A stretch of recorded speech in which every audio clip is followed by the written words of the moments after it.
Muy buenos días a cada uno de ustedes, apreciados hermanos y amigos que nos acompañan a través de esta presentación.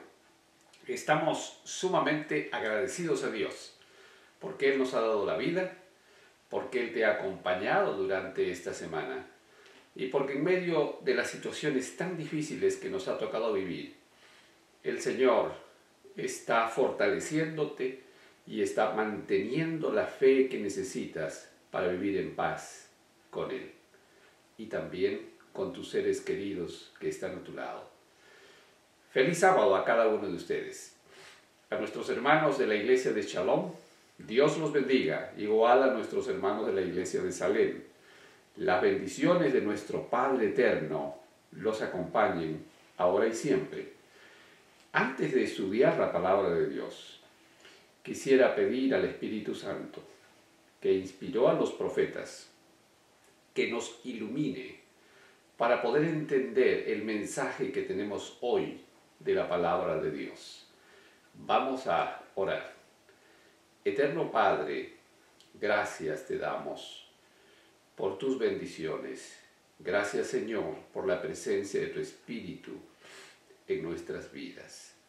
Queremos rogarte que tú nos des la iluminación de tu Espíritu, para que podamos entender tu palabra, para que tu Espíritu Santo impacte nuestra vida y para que podamos sentir tu llamado en nosotros. Gracias por todo, Padre. En el nombre de nuestro Señor Jesucristo te lo pedimos. Amén. Esta mañana vamos a responder una pregunta. ¿Cómo conocer a Dios? Esta pregunta está de más, dirán algunos de ustedes. A Dios ya lo conozco y lo conozco muy bien. Sin embargo, el conocimiento de Dios tiene que ser mucho más profundo que el conocimiento que tenemos de nuestro mejor amigo, de nuestra mejor amiga. Para conocer a una persona, hay que conocer su información familiar, porque esto nos dirá mucho acerca del pasado y del origen que esta persona tiene. Hay que saber dónde creció, quiénes fueron sus padres, en qué colegio estudió, quiénes fueron y son sus amigos, cuál fue el rendimiento académico y cómo fue la conducta que desempeñó en la escuela. ¿A qué se dedica? Tenemos que preguntarnos cuáles son sus referencias de las personas que más lo conocen. ¿Quiénes son sus amigos? ¿Cuál es su récord policial, su récord judicial y su récord crediticio? ¿Tiene familia? ¿Tiene hijos? ¿Cómo se lleva con ellos? Todas estas referencias nos ayudan para saber qué clase de persona es la que está frente a nosotros. El récord de una persona es su mejor referencia.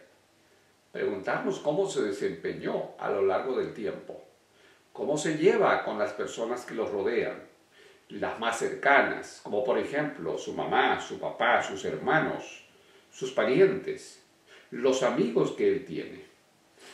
Las personas no son el resultado de incidentes aislados en la vida, sino el resultado de una trayectoria de vida. Tener un conocido no es lo mismo que tener un amigo. Tener un amigo de la infancia en el cual confiamos no es lo mismo que tener un amigo que recién hemos conocido. Así que es muy difícil confiar en un amigo al 100%. Podríamos estar equivocados. Nuestros amigos, los más íntimos, podrían fallarnos dependiendo de las circunstancias en las que se encuentren. Lo cierto es que para poder conocer a una persona y convertirnos en su mejor amigo, necesitamos interactuar con él o con ella. Necesitamos pasar tiempo emocional suficientemente y juntos. Como por ejemplo, necesitamos pasar peligros, alegrías, dificultades. Debemos habernos ayudado mutuamente en los momentos de necesidad. Necesitamos haber confiado el uno al otro y haber probado que somos dignos de confianza al haber defendido a nuestro amigo o a nuestra amiga en circunstancias difíciles o contradictorias. Para conocer a Dios necesitamos ser su mejor amigo. Necesitamos ser su amigo íntimo. Necesitamos tener una relación muy cercana con Dios y una relación vivencial, emocional.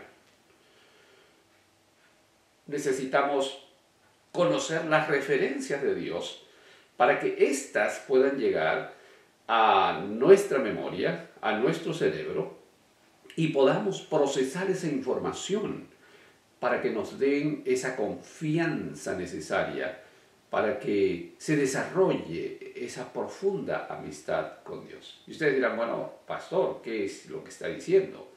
Todos conocemos a Dios. Una cosa es conocer a Dios por referencia y otra cosa es conocer a Dios por experiencia. Sin embargo, las Sagradas Escrituras nos dicen que esa interacción de Dios con su pueblo ha de ser fortalecida solamente a través de la oración. A Dios los conocemos mucho mejor en los momentos difíciles, en los momentos peligrosos, en la angustia, en el dolor, en la alegría. Encontramos a Dios actuando en favor de su pueblo en el Antiguo Testamento, en condiciones muy especiales y muchas veces en condiciones contradictorias. Preguntemos al pueblo de Israel, cuya historia está en la Sagrada Escritura del Antiguo Testamento. ¿Quién fue Dios para ellos? ¿Quién es el Dios del Antiguo Testamento? Que se menciona en ese Dios interactuando por un pueblo. Lamentablemente, el pueblo de Israel fue un pueblo desleal a Dios. Quebró los compromisos, los pactos que tenía con Dios. Y lo peor es que los traicionaron en muchas ocasiones. Bajo estas circunstancias, llegamos a conocer a Dios en sus diferentes acciones, en esas acciones de interacción emocional con su pueblo. Así que esta mañana vamos a revisar brevemente, porque este es un tema sumamente extenso y muy profundo, pero muy brevemente, cómo se presentó Dios delante de su pueblo en el Antiguo Testamento y por qué Dios se presenta a su pueblo con diferentes características o manifestaciones de su personalidad. Cuando comenzamos a leer la Escritura en el primer libro de la Biblia, en el libro de Génesis, encontramos allí en Génesis 1:1 la primera característica de la presentación de Dios. Y allí se utiliza la palabra Elohim, que es muy conocida por todos nosotros, que es el plural del Eloah. El Dios de la Biblia es aquel Dios que fue el creador de todas las cosas y se presenta en el primer versículo de la Biblia. Ahora Elohim es el plural de Eloah. Se usa para entender a ese Dios pluralizado. Se utiliza para entender a la obra de la deidad, comenzando desde la misma creación, el Padre, el Hijo y el Espíritu Santo. La variedad de estas características se encuentran en ese Dios creador de la primera semana de la creación. Esto nos muestra a Dios interesado, comprometido con su propia creación. De manera que aquí se muestra que Dios está completamente comprometido por la creación de sus hijos, por su pueblo, por ti y por mí. Existe otra manifestación de Dios que es única y es el tetragrammaton de la Biblia, que son las letras Y, H, W y H. En el antiguo hebreo no existían las vocales. Así que Dios se presenta como el gran yo soy cuando se presenta frente a Moisés. Y le dice, yo soy el que soy. Este es un nombre utilizado en la Biblia y se refiere a Dios. Y aparece este nombre no como el nombre que los judíos desearon nombrar, porque para ellos esto era muy sagrado. De manera que hoy no conocemos realmente cuál es la pronunciación de este nombre. Este fue un nombre único, que no se utilizaban para ninguna divinidad, para presentar a ninguna divinidad, y es atribuido al Dios que es, el que era y el que ha de venir. Dios es único, no hay otro semejante a Él. Y necesitamos saber que ese es el Dios que nosotros tenemos. Ese es el Dios en el cual creemos y que Dios está con nosotros. El otro nombre que encontramos en el Antiguo Testamento es el nombre que también es muy conocido como Adonai. Adonai es el Señor, es el dueño, es el amo. Y se utilizó como un nombre alternativo para Yahvé o Jehová, como se traduce en algunas versiones. Adonai es el dueño de cada uno de nosotros, es el Señor, es el amo, es la autoridad. Es una posición que está por encima de su pueblo y que puede compensar a todos aquellos que lo siguen, que lo obedecen y que puede brindarles protección. Adonai es el que merece nuestra gratitud, nuestra alabanza. Es el señorío de Dios frente a su pueblo y a cada uno de nosotros. Qué alegría tener un Señor que pueda estar con nosotros y que pueda considerarse como nuestro Padre. Hay otro nombre que a mí personalmente me emociona, me hace sentir muy cerca de ese Dios maravilloso que tenemos. Y ese nombre es Abba. El Señor Jesucristo también lo mencionó.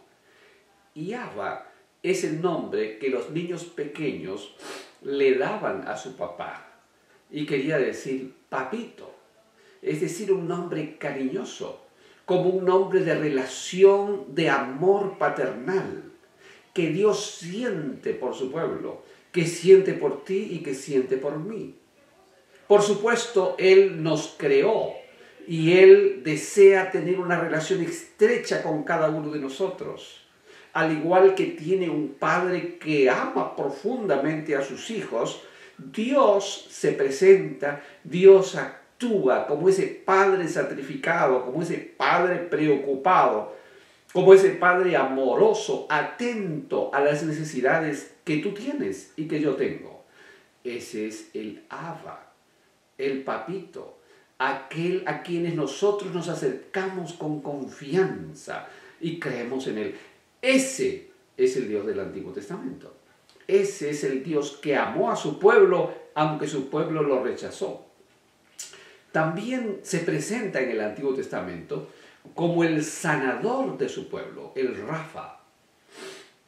El Señor sana, el Señor cura, el Señor trae bienestar, el Señor trae sanidad a las diferentes áreas de tu vida.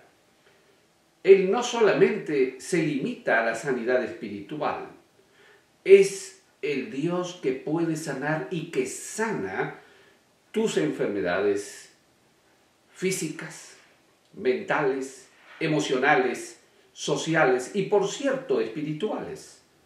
Ese es el Dios todopoderoso que extiende su sanidad para todos los seres humanos que confían en Él.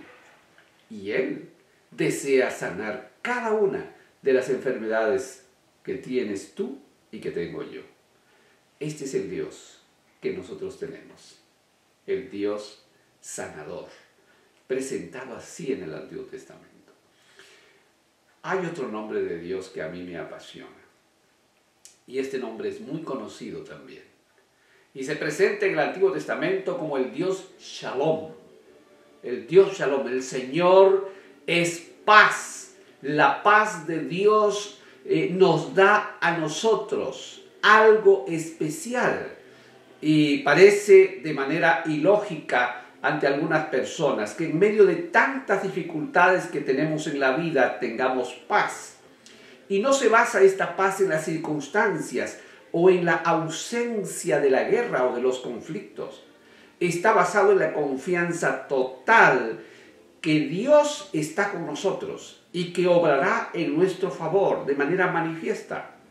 La paz que viene de Dios es una paz completa, abarca todos los rincones de nuestro ser, abarca toda nuestra vida, es algo que sale de dentro de nosotros. El otro nombre que encontramos en el Antiguo Testamento es el pastor de su pueblo. Este es el que se presenta en el Salmo 23 y es el Dios Rohi. El Señor es mi pastor.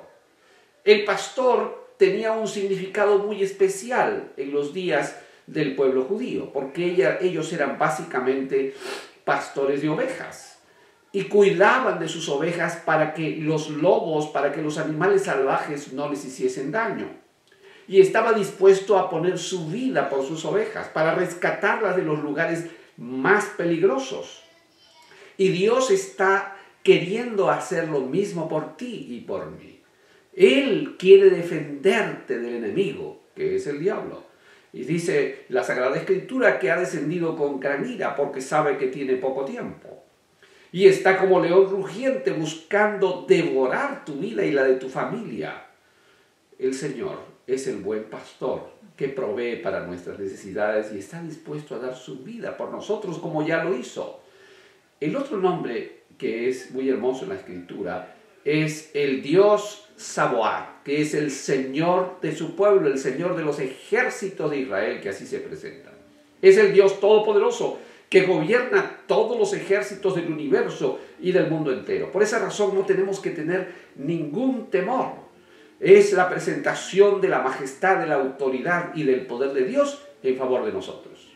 Otro nombre que encontramos es el Dios que provee, el Dios Jireh. Ese Dios es el Señor que te da todo lo que tú necesitas. Aquí el sentido es ver a Dios presente en tu vida, en mi vida. Dios presente contigo en el momento cuando tú necesitas. Él es el mejor proveedor, el que conoce tus necesidades. Y por eso decía David, joven fui y envejecido, y no he visto justo desamparado ni su descendencia que mendigue pan. Él proveerá todo lo necesario a su debido tiempo, de manera perfecta, de manera exacta, y hará su voluntad contigo. Hay otro nombre que se presenta, es el Altísimo, el Yón en el Antiguo Testamento. Es el Supremo, es el Dios más grande que existe, y no existe otro más grande que Él.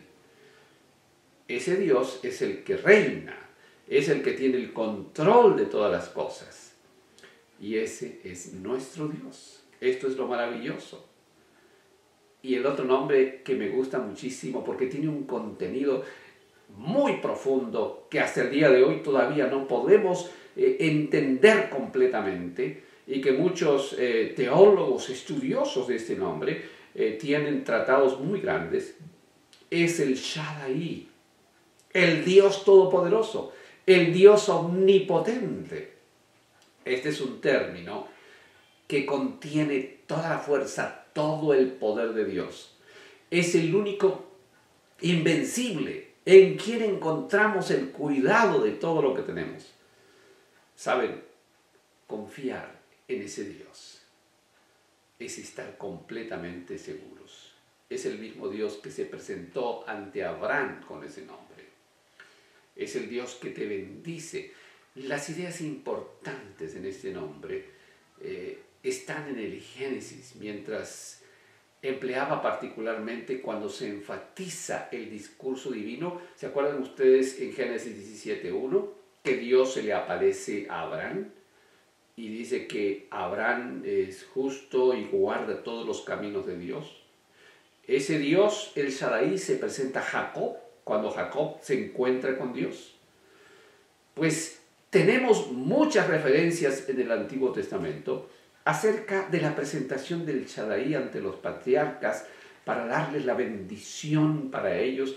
Dios reveló todos estos aspectos de su carácter de una manera especial a los patriarcas. Después del éxodo en Egipto, el Señor también se presenta como el Shaddai. ¡Qué maravilloso! Particularmente a través de esa figura mesiánica. De acuerdo con Isaías, nosotros encontramos esa capacidad de Dios, que también podía luchar por su pueblo infiel. A veces dentro de nuestro criterio está bueno cuando nosotros cometemos un pecado, Dios se aleja de nosotros.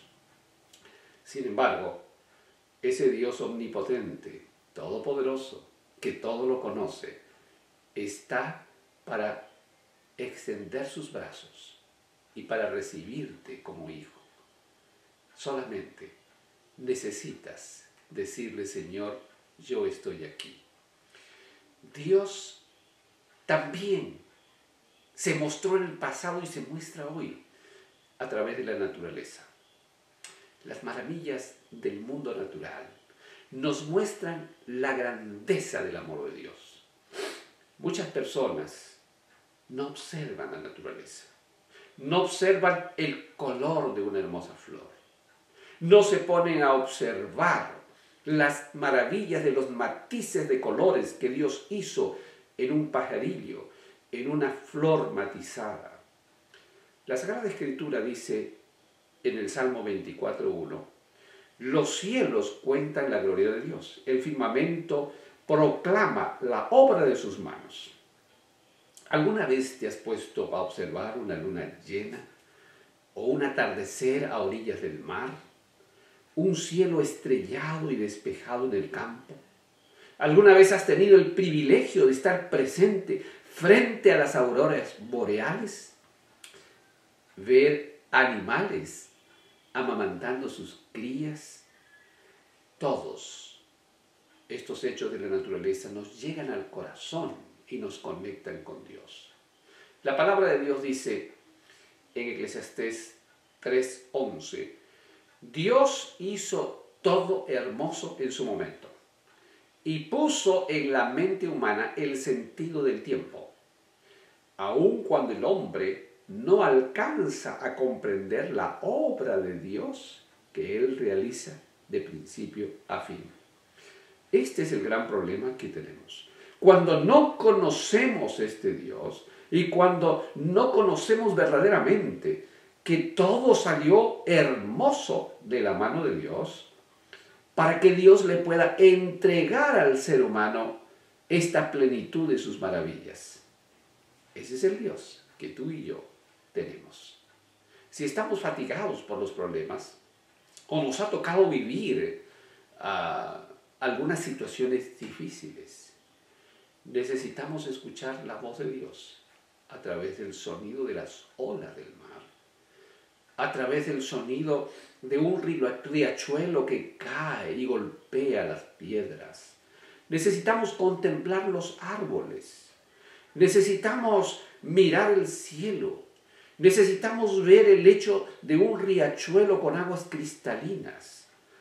Si contemplamos la caída de los copos de la nieve en Navidad o una luna llena que ilumina la noche, todos nos hablan del amor de Dios. Este es el Dios que tenemos. Si Él está con nosotros, no tenemos que tener ningún temor. El Dios del Antiguo Testamento cuidó, condujo a su pueblo, los sacó de la esclavitud de Egipto, les dio libertad, los llevó a la tierra de Canaán para que vivieran en ella. Lamentablemente ellos fallaron y usaron mal la libertad que el Señor les dio. Desde el mismo principio, el Cordero de Dios fue inmolado en favor de los seres humanos.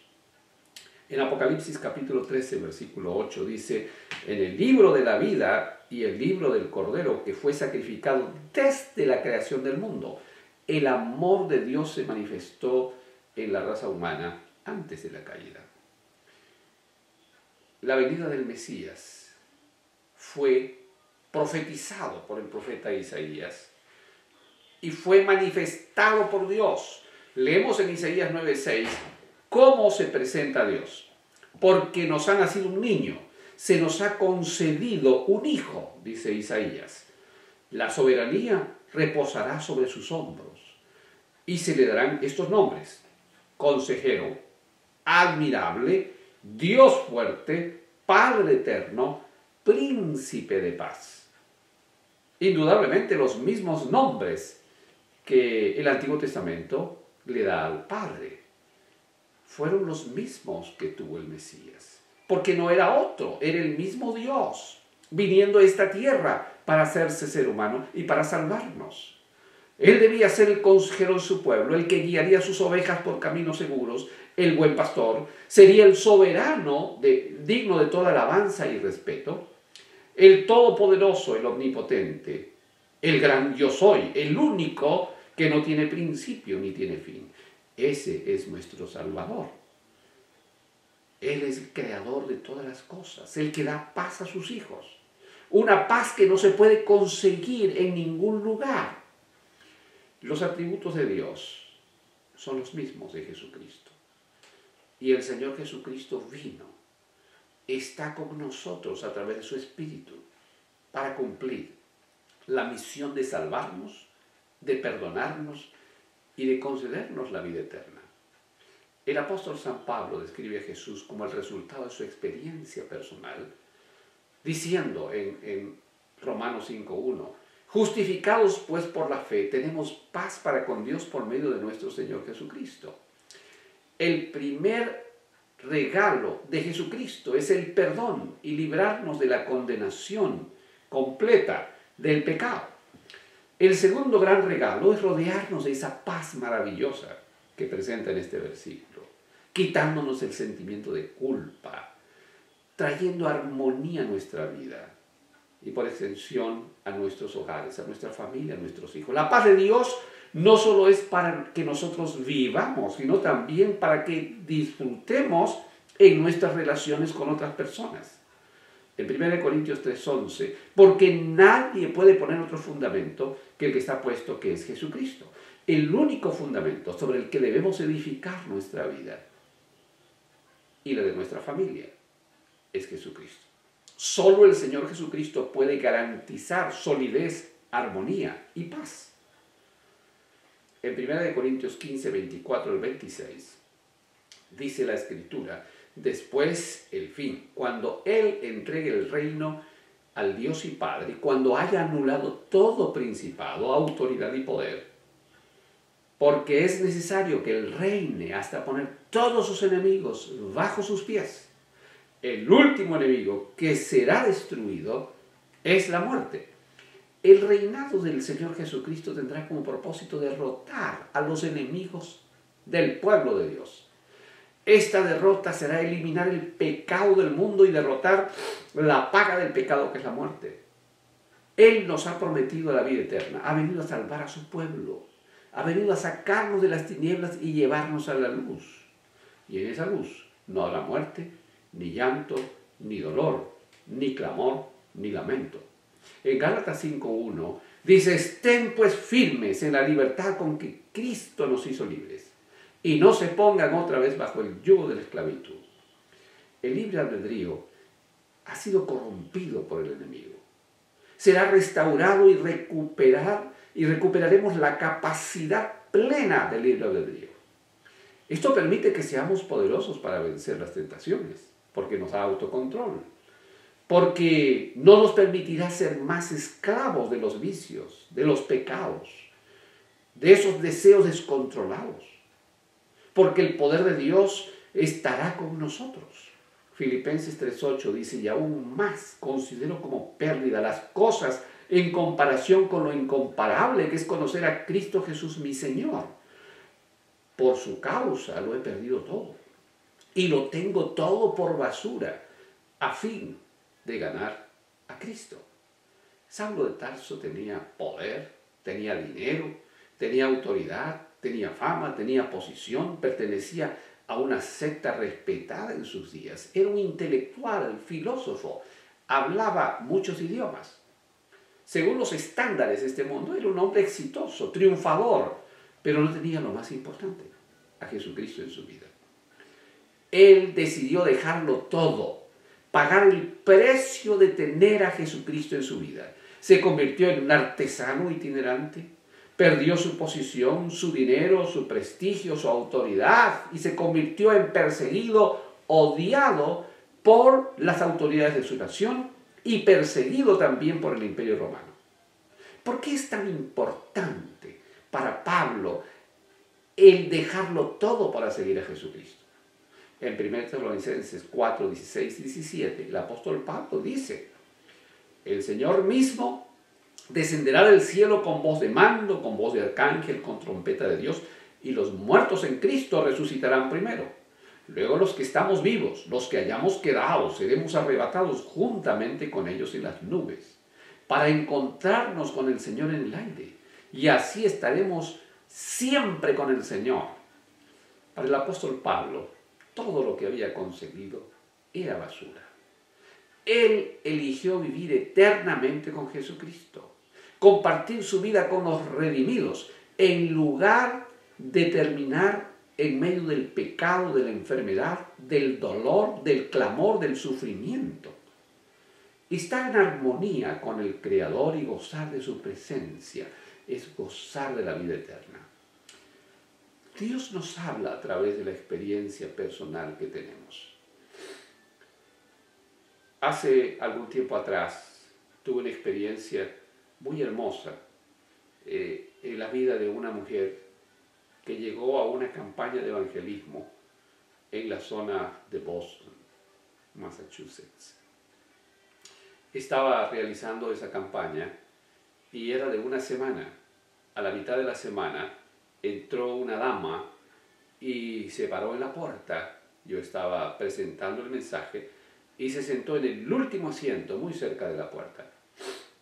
Ese templo era muy grande, de esos antiguos, así que no podía percibir exactamente el rostro de aquella persona.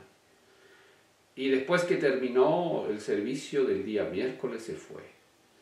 Yo pregunté a los que estaban encargados si habían tomado el nombre de aquella persona y dijeron que no. Al día siguiente, cuando ya había comenzado a presentar el mensaje, la mujer apareció de nuevo. Se sentó en el mismo lugar y antes de que terminara con la oración, esa mujer desapareció. Y dije, bueno, no creo que regrese al día siguiente. Y ya estábamos terminando la semana. Había comenzado el miércoles a asistir.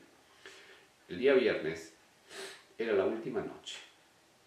Y aquella noche hice un llamado para todos aquellos que querían recibir a Jesucristo en su vida y que querían ser bautizados como testimonio de su vida. Increíblemente, aquella mujer pasó al llamado, fue al frente. Y cuando terminó el programa, yo pedí a las personas que habían pasado que se quedaran. La mayor parte de ellos estaba listo, preparado para poder entregar su vida a Jesucristo al día siguiente. Y aquella mujer estaba entre este grupo. Yo pregunté a los ancianos si alguien la había invitado, si la conocían. Nadie la conocía. Era por primera vez que había asistido. Así que cuando estábamos terminando, le digo a ella, Doris, quédate que quiero hablar contigo. Esa mujer se quedó y le dije, ¿alguna persona la invitó a asistir? Y me dijo, no. ¿Usted ha leído alguna vez la palabra de Dios? No, me dijo. ¿Usted ha escuchado hablar acerca de Jesucristo? Sí, dice, esta semana. Y entonces vino la pregunta clave. ¿Por qué desea usted bautizarse el día de mañana? Aquella mujer me miró como pensativa, tal vez, incrédula o qué sé yo, y me dijo, todo lo que usted enseñó estas 3 noches que yo vine, y sobre todo esta noche, que Dios si nos entregamos a Jesucristo, Él va a cambiar nuestra vida, va a transformar nuestra vida. ¿Todo eso es cierto? Y me sorprendió. Y yo le dije, sí, todo eso es cierto. Todo eso dice la palabra de Dios. Entonces, ¿por qué no puedo ser bautizada mañana? Porque yo le estaba insinuando que estudiáramos un poco más. Hermanos, acortando la historia, finalmente accedí. Y no pude frente a aquellos argumentos que esta mujer tenía. Recordé en mi mente lo que la Sagrada Escritura dice: por tanto, si alguno está en Cristo, es una nueva creación, lo viejo ha pasado, todo ha llegado a ser nuevo. Así que aquel día bauticé a aquella mujer. Y tengo que decirles que hasta el día de hoy es una fiel hija de Dios. Vino sin saber nada. No tenemos tiempo para contar la historia completa, pero esa mujer llegó allí de casualidad. Y ese día, miércoles, cuando entró, iba directamente a tirarse de un puente en la ciudad para suicidarse. La promesa del Señor no es modificar mi vida, ni la tuya. La promesa de Dios no es hacer un remiendo a tu vida, ni a la mía. La promesa de Dios no es garantizar una mejoría en tu vida. No es darte un bienestar temporal. No es modificarte al 99%. Doris lo entendió perfectamente. Ella quería un cambio total de su vida. Y la promesa de Dios es darte un nuevo nacimiento, que puedas nacer de nuevo y que el pasado pueda acabar. Mi querido hermano y hermana que estás escuchando, ¿conoces a Dios? A través de tu experiencia, Dios te ha mostrado quién es. Te invito en este momento a entregar tu vida al Señor. Te invito a decirle: Señor, quiero que me transformes completamente y me des un nuevo nacimiento. Y el Señor lo hará. Te invito a arrodillarte en este momento para entregar tu vida a Dios. Y voy a orar. Eterno Padre, gracias, Señor, por tu bondad. Gracias por tu amor. Gracias por ser nuestro Padre y por estar a nuestro lado. Quiero pedirte que recibas a cada una de las personas que están entregando su vida a ti. Y quiero, Señor, que las llenes de tu paz, de tu gracia, de tu amor y tu bendición. Y que hoy mismo ocurra el milagro de la transformación en sus vidas. En el nombre de nuestro Señor te lo pido. Amén.